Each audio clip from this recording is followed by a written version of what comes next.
हरिशरण हरि ओम तत्सत। श्रीमते रामचंद्राय नमः।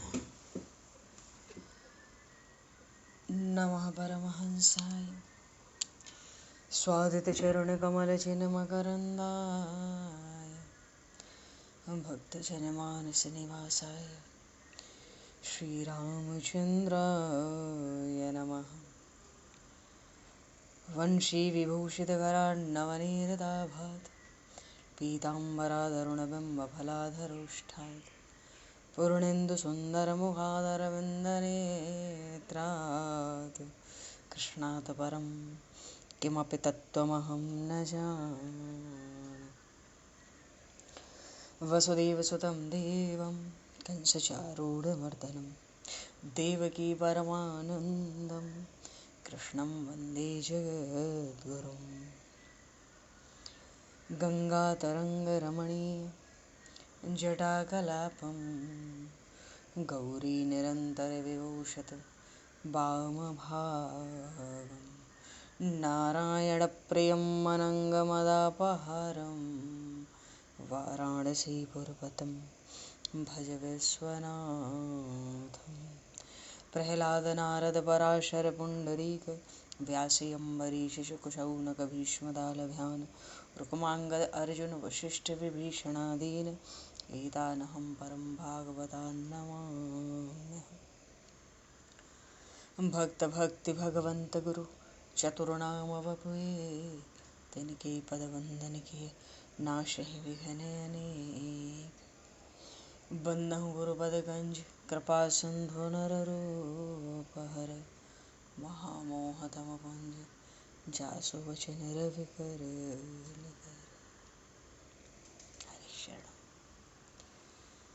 गोविंद जय जय गोपाल जय जय गोविंद जय जय गोपाल जय जय राधारमण हरि गोविंद जय जय राधारमण हरि गोविंद जय जय।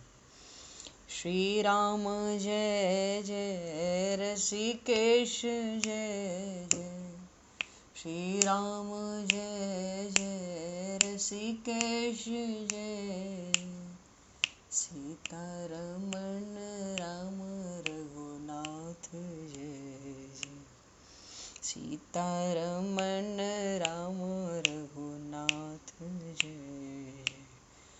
गोविंद जय जय गोपाल जय जय राधारमण हरि गोविंद जय जय। श्री राम जय जय ऋषिकेश जय जय सीतारमण राम रघुनाथ जय जय राधारमण हरि गोविंद जय जय सीतारमण राम रघुनाथ जय जय। बोले श्याम रामचंद्र भगवान की जय। समूह राम दरबार की जय। श्री राधे कृष्णचंद्र भगवान की जय। श्री भागे बहरलाल की जय। श्री वृंदावन प्रेम धाम की जय। श्री पंडरीनाथ भगवान की जय। सब संतन की जय, सब भक्तन की जय, समस्त वैष्णवन की जय, समस्त पूर्वाचार्य चरणन की जय, समस्त संप्रदाचार्यन की जय। श्री सद्गुरुदेव भगवान की जय। गंगा मैया की जय, जमुना मैया की जय, सरजू मैया की जय, गौ माता की जय, तुलसी माता की जय, पृथ्वी माता की जय, काशी महारानी की जय। जय जय श्री सीताराम, जय जय श्री राधे श्याम। नमः पार्वती पतये हर हर महादेव। अनंत कोटि ब्रह्मांड नायक सर्वेश्वर पूर्ण परात्पर ब्रह्म असंख्य कल्याण गुणगण निलय भक्त वांछा कल्पतरु शरणागत वत्सल भक्त वत्सल दीनबंधु दया सिंधु यदुवंश में अवतंस लीला पुरुषोत्तम योगेश्वर भगवान श्री कृष्ण की महती कृपा करुणा से एवं महापुरुषों की भावमयी सन्निधि में, साथ ही आप सभी श्रद्धालु भक्त वैष्णवों की मंगल सन्निधि में, मानव जीवन का सर्वोत्कृष्ट फल भागवत गुणगान, भगवत गुण चिंतन का आनंद हम सभी आज से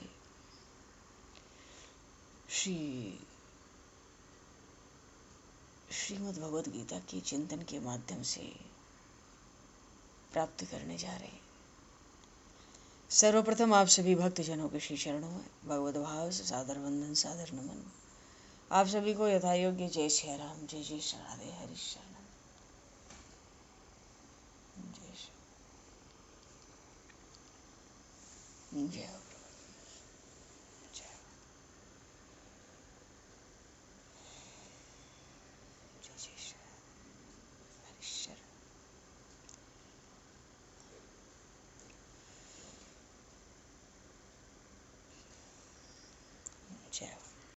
श्री कृष्ण गोविंद हरे मुरारे, हे नाथ नारायण वासुदेव,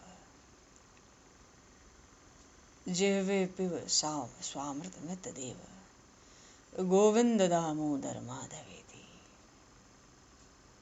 श्री रामचंद्र चरणौ मनसा स्मरामि, श्री रामचंद्र चरणौ वत्सा गृह्णामि, श्री रामचंद्र चरणौ सरसा नमामि, श्री रामचंद्र चरणौ शरणं प्रपद्ये।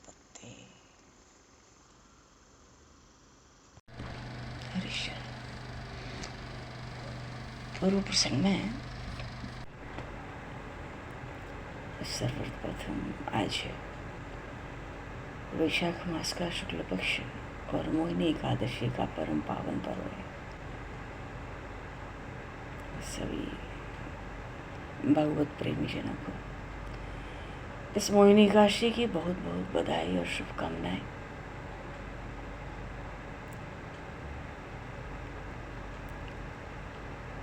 आज के ही दिन भगवान ने समुद्र मंथन की लीला में मोहिनी अवतार धारण करके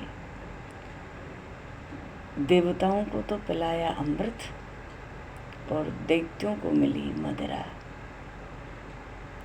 और इसी चक्र में राहु और केतु, एक था, क्या नाम था उसका, प्रहलाद जी महाराज की बुआ का लड़का था, उसका धड़ अलग हो गया, सिर अलग हो गया, धड़ अलग हो गया। सिर वाला भाग राहु हुआ, धड़ वाला भाग केतु हुआ, क्योंकि इन्होंने अमृत पी लिया। सो आज तक सूर्य और चंद्रमा को पूर्णिमा और अमावस को त्रास देते हैं। भाव है कि आज के दिन ही भगवान ने मोहिनी अवतार धारण किया। भगवान शिव इस मोहिनी रूप पर मोहित हो गए थे। बड़ा सुंदर समुद्र मंथन की भगवान की लीला भी बड़ी है, बड़ी ही सुंदर। और ये जो मोहिनी एकादशी है, भगवान श्री राम ने अपने कुल गुरु महर्षि वशिष्ठ से इस मोहिनी एकादशी का महात्म श्रवण किया। क्यों प्रभु ने श्रवण क्यों किया? जिससे कि जीव मात्र के समस्त पापों का क्षय हो जाए, जीव मात्र के सब प्रकार के दुखों का निवारण हो जाए। इस उद्देश्य से अपने गुरुदेव महर्षि वशिष्ठ से मोहिनी एकादशी का महात्मा श्रवण किया। बड़ी सुंदर कथा भी है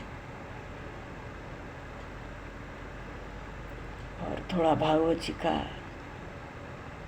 कीर्तन तो होना ही चाहिए, होता ही है।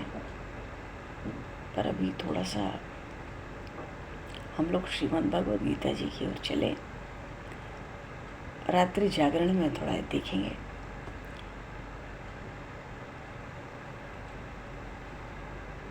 अच्छा,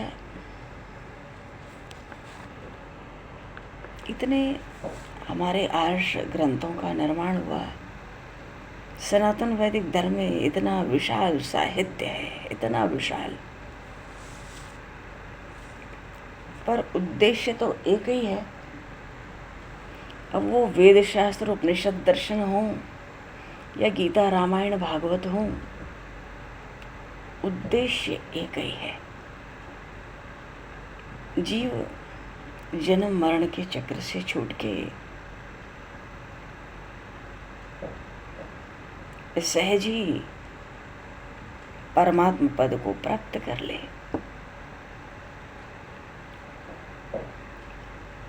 जीव का उद्धार का अर्थ है संसार का उद्धार, और भगवान के अवतार का यही कारण है। धर्म, जब जब धर्म की हानि हो, अधर्म का विस्तार हो, भगवान धर्म की तो भलीभांति स्थापना कर जाते हैं, पर संसार के उद्धार का भी मार्ग खोल देते हैं अपने लीला चरित्रों से। जीव उनको गागा कर, पवित्रता को प्राप्त करके, अंतःकरण की शुद्धि करके, मन को विशुद्ध बना के प्रभु चरणों में परमात्मा पद का लाभ करते। मूल बात है, देखो, भक्ति का मार्ग ही सहज है, सरल है, इतना सहज सरल है कि हमारे आपके लिए यही है, मानो दूसरा कोई विकल्प है ही नहीं। और भक्ति के मार्ग में मुख्य है प्रेम। भगवान श्रीमद् भगवद गीता के 4थे अध्याय की ओर बढ़ रहे हैं, आ गए हैं। 3रा अध्याय तो विश्राम पर आया। जय शत्रु महाबाहो काम रूपम दुरासदम। इस काम को मारो। सबसे बड़ा शत्रु अर्जुन यही है, काम। काम का अर्थ है कामनाएं, और ये जो कामनाएं हैं हमारे जीवन में समस्त अनर्थों का मूल है। सारे जीवन के अनर्थ भीतर कामनाओं को रखकर कर्म करने से होता है। तो परमात्मा की प्राप्ति में, भक्ति योग में मूल बात है भगवत प्रेम, और प्रेम का मूल है भगवान से अपनापन। प्रेम होता ही है अपनेपन से। अगर हम संसार में अपनापन रखते हैं उसको कहते हैं मोह। संसार में अपनापन मोह है, और परमात्मा में अपनापन प्रेम है।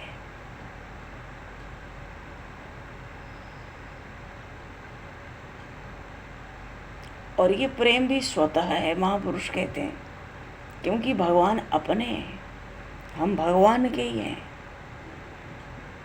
ममैवांशो जीव लोके जीवभूतः सनातनः।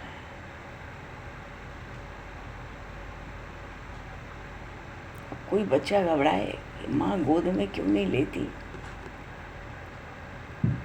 माँ स्नान भी करावे तो रोता है, और ख्याल ना करे माँ तो गोद में चढ़ जाए।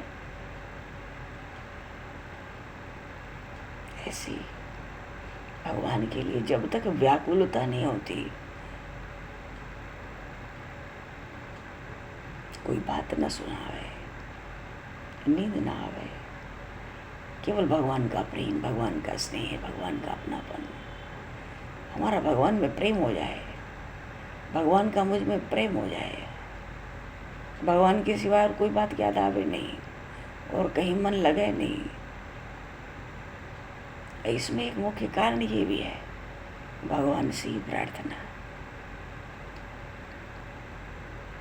हे नाथ, प्रेम बढ़ाओ। देखो, मनुष्य शरीर मलाई है भगवान की प्राप्ति के लिए। एक ही प्रयोजन है मनुष्य शरीर का, दूसरा नहीं, भगवत प्राप्ति हो जाए। इसलिए दूसरे सब कामों को छोड़ दें, चिंता करें ही ना, हम बस यही ढूंढ रहे हैं, नाथ आप में प्रेम हो जाए। क्योंकि भगवान कृपा करके शरीर देते हैं। 84 लाख योनियों में भटकते हुए को भगवान मनुष्य शरीर देते हैं, इसीलिए भगवान ने दिया है। मनुष्य शरीर का यही फल है, इतना बढ़िया मौका दिया है, इतना बढ़िया शरीर दिया है, हमको भगवान की प्राप्ति का अधिकार मिल गया है, हम भगवान के प्राप्ति के अधिकारी हो गए हैं, हम योग्य अधिकारी हो गए हैं। मानो अब लालसा जितनी जोरदार होगी भगवान मिलेंगे।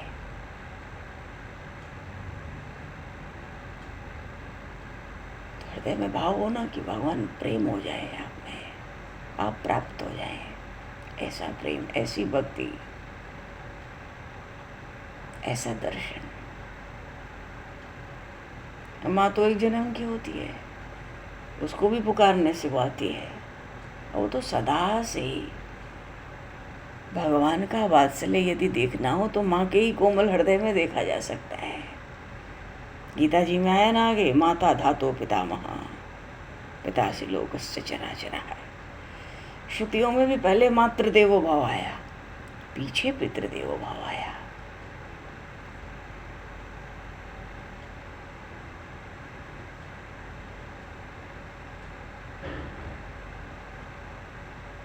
प्रभु को पुकारने से काम होता है। जीव भगवान में लगता है तो भगवान, संत, महात्मा, जगत सब साथ हो जाता है। आज तक जितने संत हुए, जितने महात्मा हुए, वो सब साथ हो जाते हैं। संसार भी आगे चलकर साथ हो जाता है, अब भगवान भी साथ होते हैं। सब मदद करने के लिए तैयार बैठे रहते हैं। अब बात तो अपने तैयारी की होती है। हम एक बार सरल हृदय से, दृढ़तापूर्वक हम ये स्वीकार कर लें, मैं केवल भगवान का ही हूँ और किसी का नहीं हूँ। हे नाथ, ब्रह्मांड में आपको छोड़ के मेरा कोई नहीं है, आप मेरे सर्वस्व हो।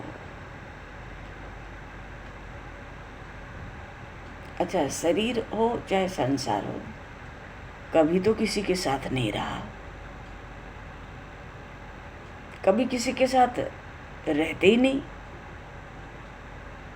कभी किसी के साथ रहेंगे ही नहीं, न शरीर न संसार, एक दिन दोनों छोड़ना है। कभी किसी के साथ रह सकते ही नहीं। और भगवान ने कभी किसी को छोड़ा ही नहीं। भगवान कभी किसी का साथ छोड़ सकते ही नहीं, कभी किसी का साथ छोड़ेंगे ही नहीं।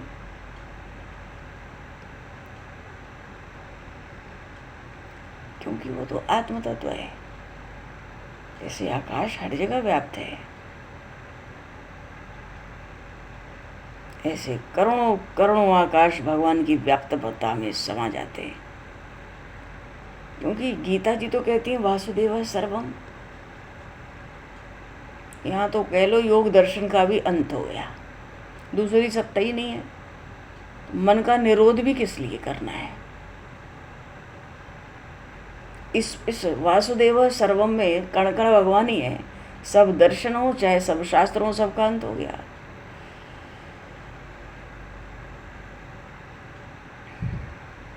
तो जब कण कण में परमात्मा है,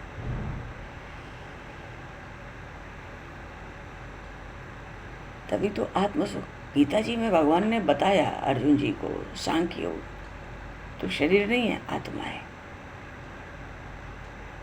जब आत्म सुख प्राप्त करने लगते हैं ज्ञानी, तो उनको क्या रहता है? मेरा कुछ है ही नहीं, अरे मुझे कुछ चाहिए ही नहीं, मुझे कुछ करना ही नहीं है। ये तीन चीज छूट जाती है तो वासुदेव सर्वम का भी अनुभव जीव को होने लगता है। फिर न तो जीव रहता है न जगत रहता है, केवल रह जाते पीछे भगवान।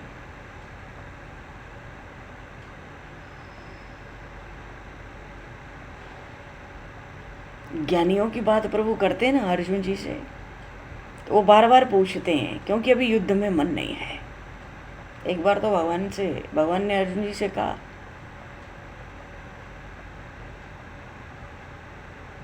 कि मैं तो भक्ति की बात कहूँगा, यदि मेरी बात पसंद न हो तो तू ज्ञानियों के पास जा, वे तुझे ज्ञान का उपदेश देंगे। पर अर्जुन गए नहीं, गए नहीं। आगे आएगा प्रसंग भक्ति योग में, बड़ा सुंदर।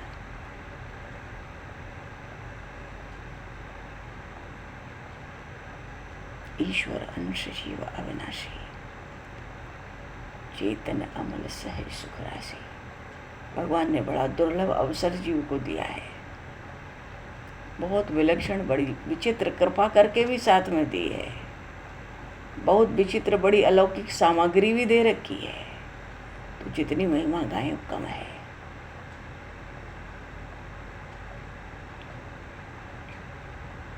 भगवान तो चाहते हैं सबका कल्याण हो जाए, बहुत जल्दी सबका उद्धार हो जाए। तो भगवान की अलौकिक कृपा ही तो है, विलक्षण कृपा है।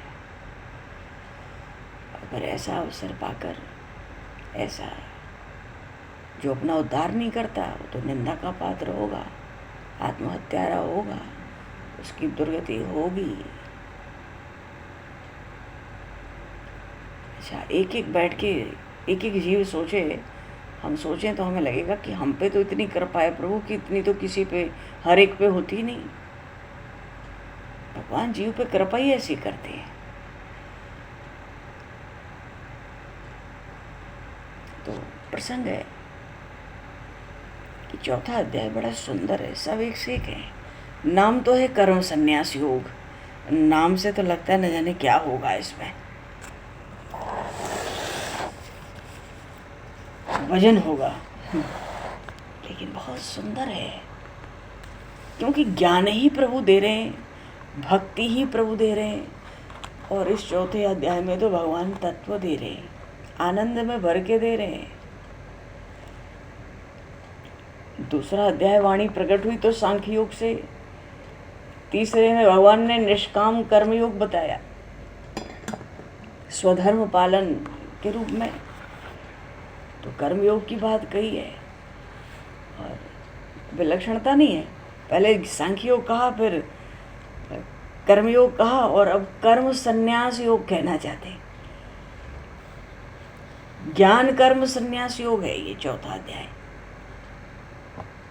इस अध्याय में ज्ञान कर्म संन्यास योग में, क्योंकि ज्ञान योग तो बता ही दिया दूसरे में सांख्य योग के रूप में, और तीसरे अध्याय में कर्मयोग बता दिया। अब इन दोनों को ले लिया, ज्ञान कर्म, तो ज्ञान कर्म संन्यास योग है ये। क्या उपदेश दे रहे हैं प्रभु इस चौथे अध्याय में, क्या देना चाहते हैं? यही कह रहे हैं यज्ञ करना अत्यंत आवश्यक है, क्योंकि यज्ञ दान और तप करने से विद्वान भी पवित्र हो जाते हैं। वेदों में तो बहुत प्रकार के यज्ञ बताए गए, इनके करने से इंद्रियों को सुख मिलता है, स्त्री पुत्र धन स्वर्ग सब प्राप्त होता है, पर मोक्ष प्राप्त नहीं होता। हर एक यज्ञ नहीं करना है, पर हर तरह के जीव हैं, इतने तो संसार में बढ़कर सकाम जीव हैं, कामनाओं के साथ ही कर्म का अनुष्ठान करते हैं, उनके लिए वेदों के ये सब यज्ञ हैं। तो जो सकाम कर्म है ना, उनसे, उन यज्ञों से मोक्ष की प्राप्ति नहीं होती। इसलिए भगवान ने इस चौथे अध्याय ज्ञान कर्म संन्यास योग में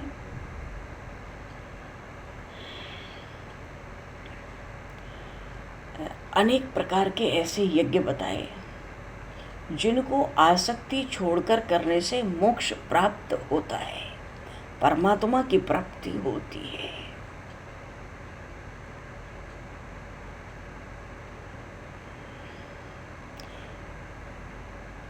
जो मनुष्य इनमें से किसी प्रकार का यज्ञ नहीं करता, उसको न संसार में सुख मिलेगा न परलोक में मिलेगा।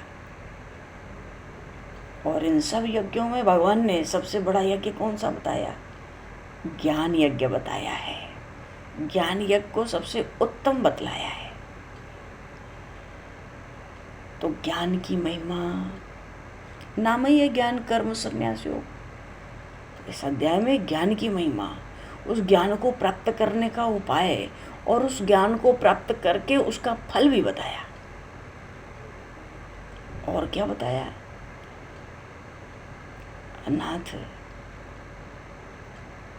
नाथ ने कर्म का ऐसा रहस्य बताया है इस चौथे अध्याय में, जिनको तत्व से जानकर मनुष्य बंधन से छुटकारा पाकर मोक्ष पाता है।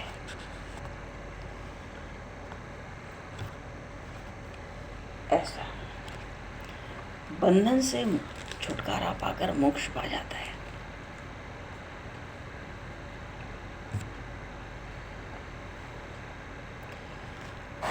अच्छा, ये जो चौथा अध्याय है ज्ञान कर्म संन्यास योग का,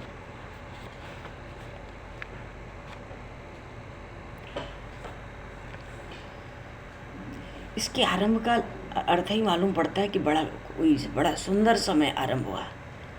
गीता जी में तो जो अमृत है वो अमृत ही गीता जी का गुप्त धन कहा गया ना।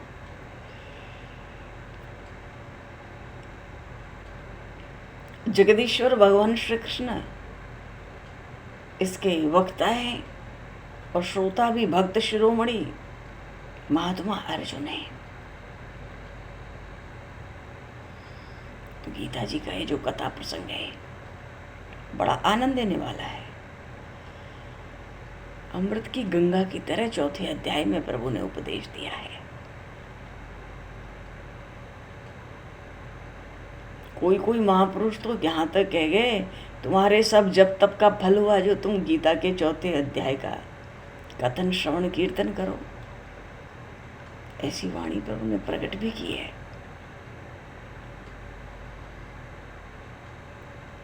अच्छा, जिस समय कुरुक्षेत्र की उस युद्ध भूमि में भगवान श्री कृष्ण और अर्जुन जी आपस में बातें कर रहे थे, उसी समय संजय जी ने महाराज धृतराष्ट्र से कहा।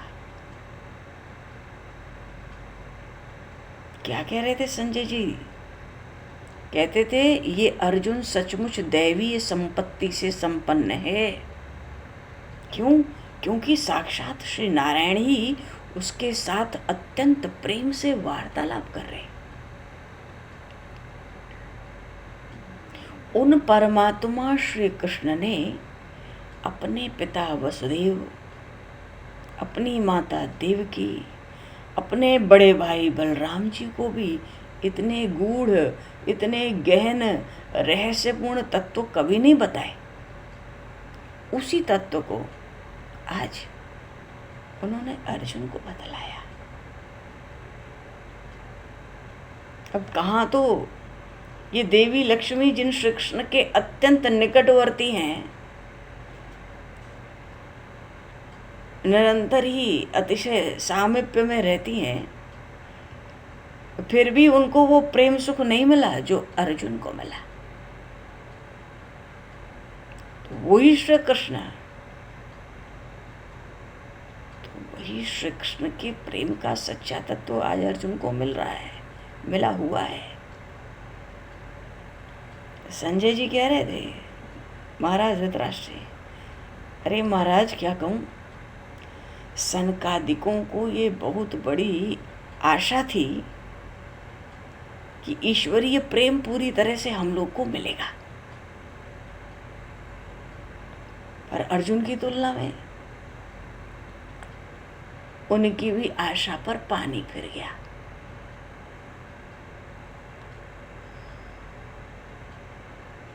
अर्जुन पर उन जगदीश्वर का जो प्रेम है ना, अनुपम है।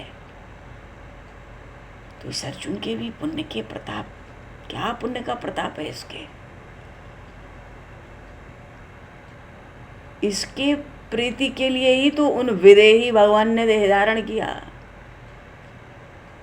संजय तो कहते हैं ये दोनों हमें एक मालूम पड़ते हैं। बोलिए श्री नरनारायण भगवान की जय। ये तो साक्षात नरनारायण के अवतार हैं। धर्म की पत्नी मूर्ति के गर्भ से भगवान नरनारायण ने अवतार लिया। द्वापर में वो ही अर्जुन और श्री कृष्ण होके प्रकट हुए।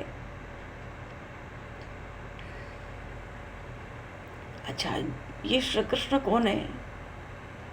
सामान्य बात भी की जाए तो योगियों के भी पकड़ के बाहर है।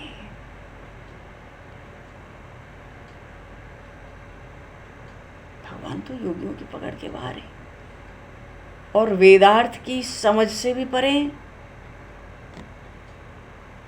नहीं तो वेदों को नेति नेति क्यों कहना पड़ता? उनसे बढ़कर ज्ञान में कौन है? वो भी बेचारे नेति नेति कहते हैं, ठीक तरह से निरूपण नहीं कर पाते परमात्मा का। तो वेदों के अर्थ से तो परे हो गए और योगियों की पकड़ से बाहर हो गए। और ये श्री कृष्ण तो आत्मस्वरूप ही है, अनादि है, अजन्मा है, सर्वशक्तिमान है, समस्त विकारों से रहित है। और फिर भी देखो ना, इन महात्मा अर्जुन के प्रति कैसे दयालु हो गए हैं प्रभु। ऐसा ऐसा तत्व उपदेश ज्ञान प्रभु दे रहे हैं, देने जा रहे हैं, जो किसी को सुलभ ही नहीं हुआ था सृष्टि में, और आज तक नहीं सुलभ हुआ था। कितने दयालु हो गए।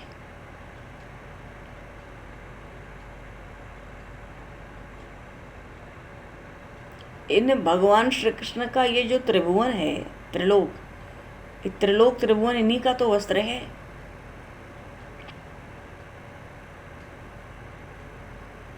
सबके आकार विकार बिल्कुल एक दूसरे से अलग हैं, पर अर्जुन के प्रेम ने इन प्रभु को अपने अधीन कर लिया।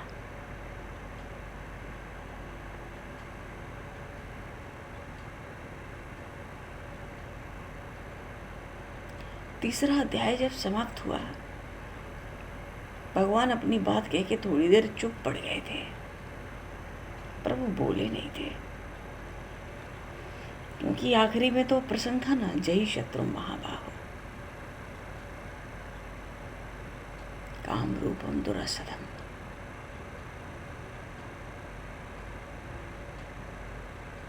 व्यास भगवान भी शांत पड़ गए थे, क्योंकि प्रभु ही चुप हो गए।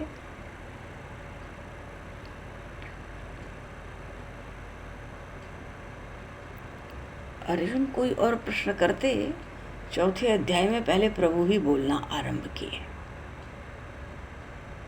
अर्जुन जी के प्रश्न का उत्तर तो प्रभु ने दे दिया था। तीसरे अध्याय का जो अंतिम प्रश्न था, तीसरा प्रश्न अर्जुन जी का यही था कि जब धर्म इतना श्रेष्ठ है तो सब लोग पाप में अधर्म में क्यों लगे हुए दिखते हैं? ये धर्म पाप ज्ञानियों को भी क्यों छल लेते हैं? प्रभु ने कहा, काम और क्रोध कोई जीत नहीं सकता। एक ही उपाय है, बताता हूं, इंद्रियों का संयम, इंद्रियों का नियमन, उनका नियंत्रण। बिना निर्विषय हुए, क्योंकि निर्विषय होना ही मोक्ष का मूल कहा गया ना। जब तक अंदर विषय है तो काम क्रोध का तो बढ़िया, बहुत मजबूत पक्का मकान बना के उनको दे रखा है हमने। तो अगला प्रश्न वो महात्मा अर्जुन नहीं के, चौथे अध्याय में प्रभु ही पहले बोले, थोड़ा रुक कर बोले, पर प्रभु बोले।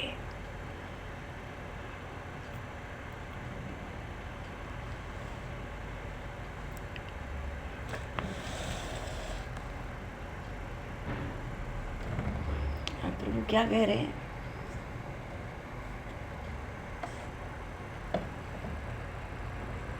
अर्जुन जी से प्रभु कह रहे हैं, जो योग बताया था ना दूसरे अध्याय में अर्जुन जी को, दोनों योग की बात प्रभु ने की थी उनसे।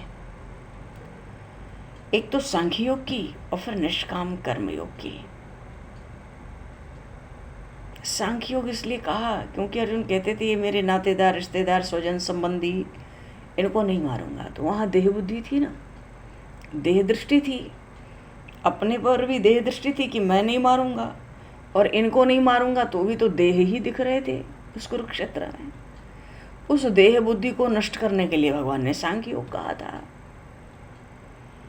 देहिनोऽस्मिन् यथा देहे कौमारम यौवनम जरा गतासु नश्चिनान शोचन्ति पंडिता अंतवन्ति में देहा। ये सब बातें वहाँ भगवान ने कही थी कि शरीर हर तरह से नाशवान है, तुम शरीर नहीं हो, तुम तो शरीर से अलग हो। तुम तो देखो, इसके कर्म देखो, शरीर को देखो। हाँ, परमात्मा की प्राप्ति में जितना उपयोग में आ जाए ये शरीर, उतना इससे तुम काम ले लो, इतना ही लाभ है तुम्हारा। बाकी तुम्हारा शरीर और शरीर के कर्मों से कोई लेना देना नहीं है।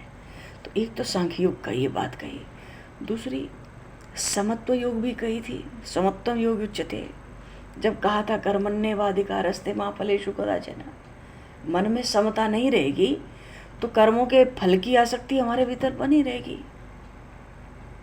फल की कामना बनी रहेगी। जब समता आ जाती है भीतर तो फिर राग है कि द्वेष है, अच्छा हुआ कि बुरा हुआ है, काम पूरा हुआ भी कि बीच में ही रह गया, हर बात में एक समता आ जाती है ना। समता आने से कर्म के फल का त्याग सहज हो जाता है, कर्मों में आसक्ति भी खत्म हो जाती है। भाई कर्म कर रहे हैं, क्या इसका फल होगा जब हमें लेना ही देना नहीं है, तो कर्म की आसक्ति तो खत्म ही हो गई,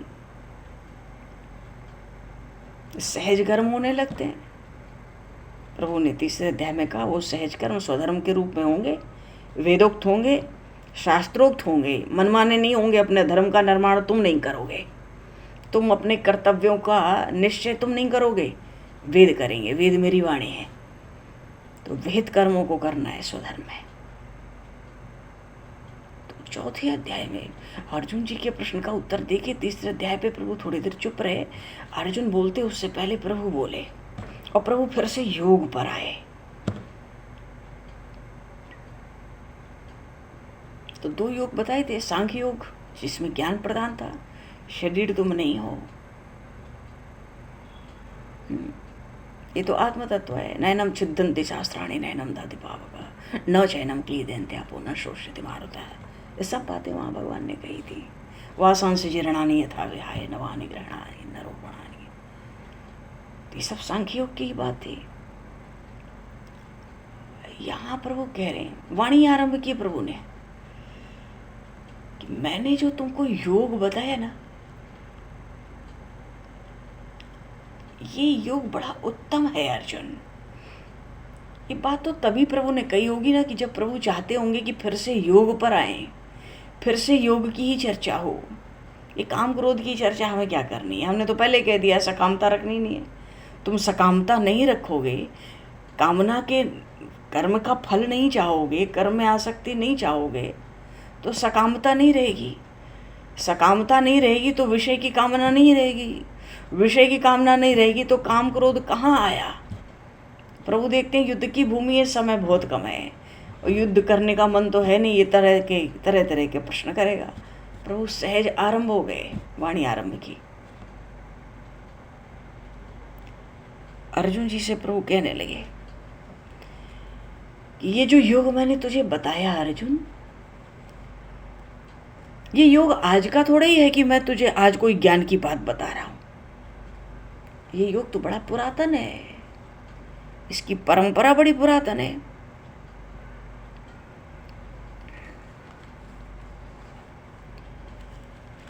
तो पुरातन है प्रभु, और क्या महाराज। प्रभु कह रहे हैं इमम, इमम कहने का अर्थ ही भाव हो गया ना। अर्जुन को बोलने ही नहीं दिया, थोड़ा रुक के प्रभु चौथे अध्याय में बोल पड़े, क्योंकि प्रभु को सार सार बात करनी है। युद्ध की भूमि में खड़े हैं। इमं विवस्वते योगम प्रोक्त वानहम अव्ययम विवस्वान मनवे प्राह मनुरिक्षवाक विक्रवीत। प्रभु तो कह रहे हैं ये योग कोई तुमको आज नई बात बता दी सो बात नहीं है। न तो सांख्य योग नया है, न निष्काम कर्म योग नया है। मैंने यही योग सबसे पहले सूर्य को बतलाया था, पर इस बात को अब बहुत दिन बीत गए। तो सूर्य ने इस योग को, मेरे दिए हुए इस योग को अपने पुत्र मनु, वैवस्वत मनु को बतला दिया कि भाई मैंने तो परमात्मा से ये योग सुना है, तू भी सुन ले। वैवस्वत मनु ने अपने पुत्र को बता दिया, राजा इक्ष्वाकु। सूर्यवंश में महाराज इक्ष्वाकु हुए। महर्षि वशिष्ठ इक्ष्वाकु वंश के पुरोहित थे।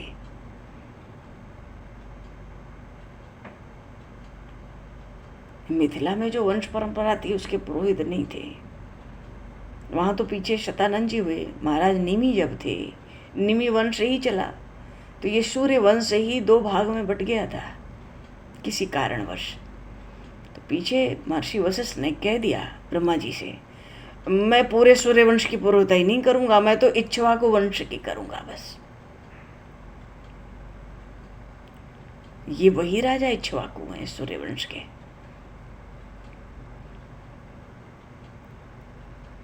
और जब मैंने योग दिया सूर्य को और सूर्य ने अपनी परंपरा में आगे बढ़ाया, उसका आचरण किया, स्वयं उस योग की स्थिति को प्राप्त किया, मानो उसका आचरण किया, वैसा ही जीवन जिया। तो ये योग जो है, ये तो मैं बता रहा हूं उसका आरंभ कैसे हुआ, बहुत पुरातन परंपरा में है। कोई आज की बात हो सो बात तो नहीं है। तो पीछे ये योग, इस योग का जो ज्ञान है, अनेकों राज ऋषियों ने भी प्राप्त कर लिया, पर इस समय वर्तमान में देखा जाए तो कोई देखने में नहीं आता है। बात क्या हुई? बात ये हुई कि अब देखो, उस समय तो द्वापर युग था, भगवान का अवतार काल है, फिर भी भगवान श्री कृष्ण कह रहे हैं अर्जुन वर्तमान काल में तो ये योग देखने में ही नहीं आ रहा मेरे। क्या कारण है? प्रभु ने कहा कि इस समय लोगों की जो रुचि है वो विषयों के चक्कर में पड़ी है, और फिर आगे तो कलयुग ही आ ही रहा था। तो एक तो बुद्धि है विषयों के चक्कर में, और बुद्धि है शरीर में, शरीर के मोह में बुद्धि जकड़ी हुई है कि शरीर मैं हूँ। अब जब शरीर मैं हूँ, इस मोह में बुद्धि जकड़ गई, तो फिर शरीर को जब मैं मान लिया तो शरीर को सुखी तो करना है। जीव विषयों के चक्कर में खूब पड़ा। तो कुल मिला के ये भगवान कह रहे हैं द्वापर के अंत में, लोग आज आत्मज्ञान को भुला बैठे हैं।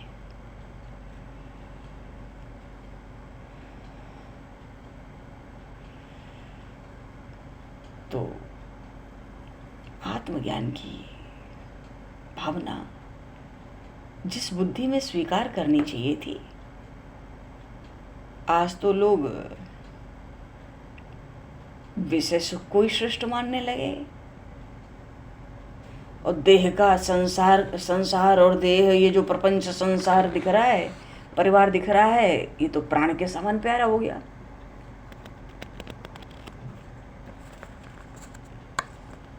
और नहीं तो तुम देखो दिगंबर साधुओं की बस्तियों में वस्त्रों का क्या काम था।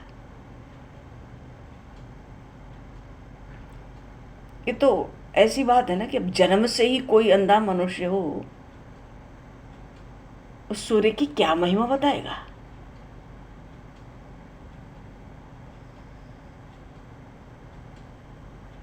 अब बहरों की सभा लगे, सब बहरे हैं, और वहां संगीत का कोई सम्मान हो पाएगा क्या?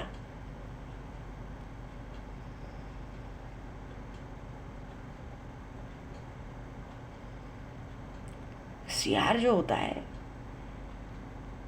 तो चांदनी रात में प्रीत नहीं करता, उसको चांद का प्रकाश अच्छा नहीं लगता।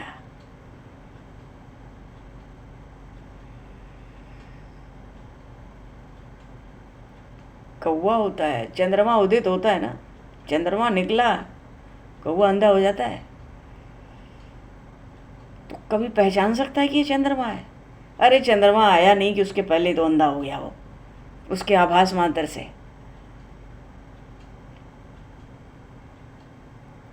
कहने का भाव है प्रभु के, अर्जुन जीवन में जो लोग वैराग्य देखे ही नहीं, जिनको विवेक के नाम का पता ही नहीं, वे मूर्ख मनुष्य हैं। मेरे आत्मस्वरूप तक पहुंच भी कैसे सकते हैं?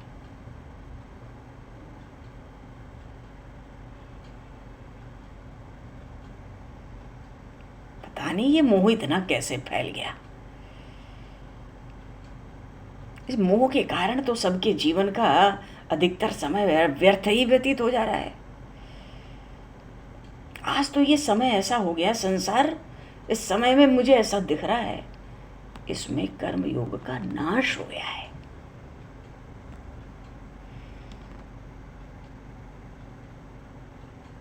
तो जिस कर्मयोग का नाश हुआ वो ही कर्मयोग मैंने तुमको बतलाया है। अब तुम अपने सारे भ्रम को, संशय को त्याग दो। ये जो कर्मयोग बताया ना तुम्हें, ये कर्मयोग का जो तत्व है, जो गूढ़ रहस्य है, वो मेरे अंतःकरण का गूढ़ रहस्य है।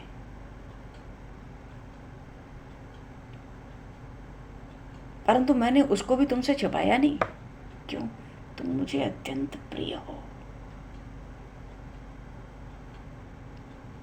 प्रिय क्यों हो? हे धनुर्धर, तुम प्रेम की मूर्ति हो। तुम तो भक्ति के प्राण हो। तुम तो मित्रता के जीवन सर्वस्व हो। अर्जुन, देख अर्जुन, तेरा और मेरा जो संबंध है ना, अत्यंत नजदीक का है। हम युद्ध के लिए खड़े हैं। इस समय तुम्हारी शंका का निवारण कैसे करूं? अब फिर भी पल भर के लिए इससे अलग होकर और इस गड़बड़ से हटकर तुम्हारी सब शंकाएं दूर कर देना, तुम्हारे मोह का नाश कर देना मेरे लिए अत्यंत आवश्यक है। तुम मेरे प्यारे हो।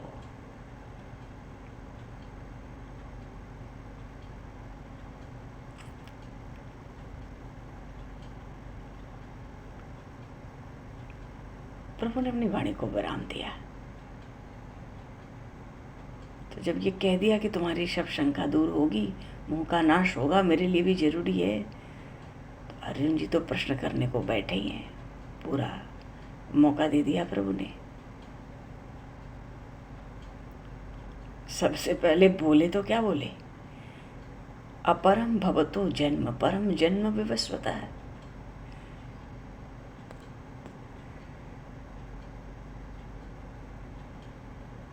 उनको तो ये लगता है कृष्ण मेरे साथ खड़े हो तो तुमने सूर्य को उपदेश कब दे दिया जी? बोले श्री भक्तवत्सल भगवान की जय।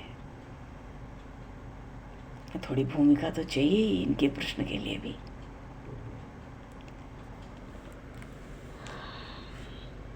बड़ी सुंदर वाणी प्रभु ने कर्मयोग की चर्चा की, पर अर्जुन जी के प्रश्न भी तो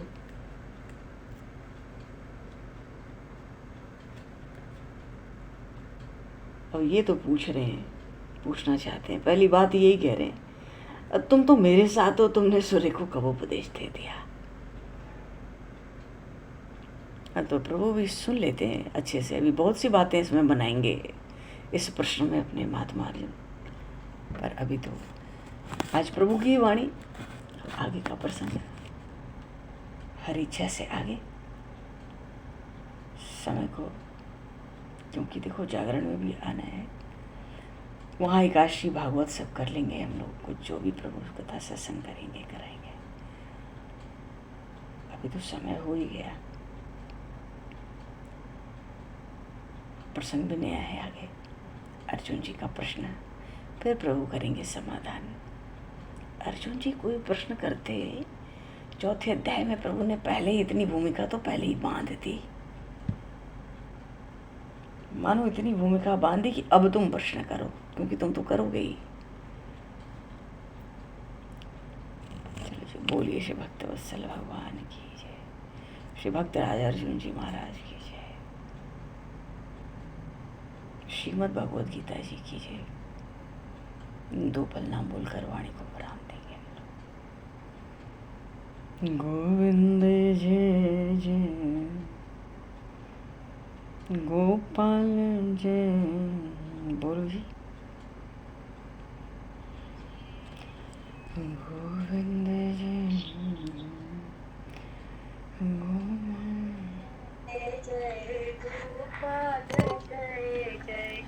राधा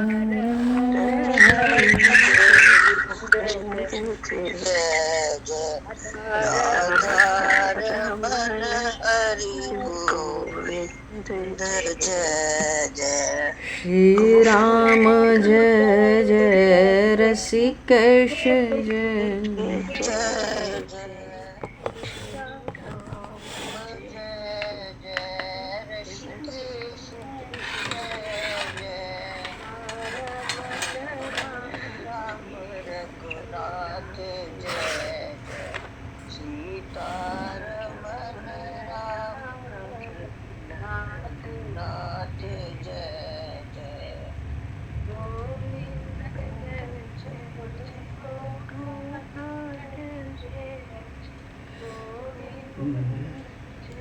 बोलिए श्री भक्त वत्सल भगवान की जय।